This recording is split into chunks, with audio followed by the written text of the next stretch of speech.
किताब मुकद्दस में से यशायाह की किताब के 16वें बाब की तिलावत। सिला से बियाबान की राह दुख्तरे सयून के पहाड़ पर, मुल्क के हाकिम के पास बर्रे भेजो, क्योंकि अरनून के घाटों पर मुआब की बेटियां आवारा परिंदों और उनके परागंदा बच्चों की मानद होंगी। सिला दो, इंसाफ करो, अपना साया दोपहर को रात की मानद बनाओ, जलावतनों को पनाह दो, फरारियों को हवाले ना करो। मेरे जलावतन तेरे साथ रहें, तू मुआब को गारतगरों से छिपा ले, क्योंकि सितमगर माकूफ होंगे और गारतगरी तमाम हो जाएगी और सब जालिम मुल्क से फना होंगे।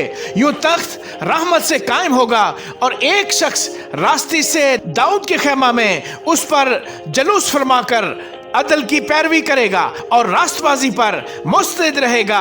हमने मुआब के घुमंड की बाबत सुना है कि वो बड़ा घुमंडी है, उसका तकब्बुर और घुमंड और कहर भी सुना है।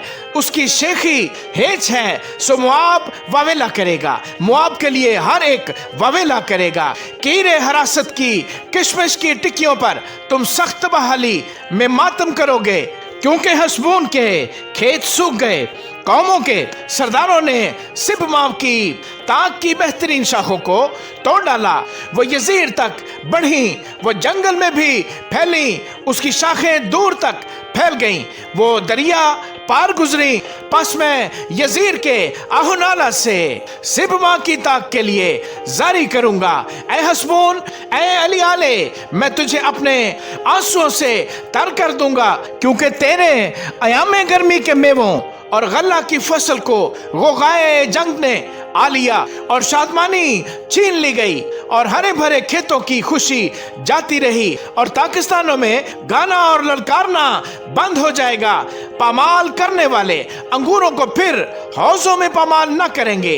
मैंने अंगूर की फसल के गोगा को मौकूफ कर दिया, इसलिए मेरा अंदरून मुआ पर और मेरा दिल कीरे हारस पर बरबत की मानद फकान खेस है। और यूं होगा कि जब मुआब हाजिर हो और ऊंचे मकाम पर अपने आप को थकाए, बल्कि अपने माबद में जाकर दुआ करे, तो उससे कुछ फायदा ना होगा।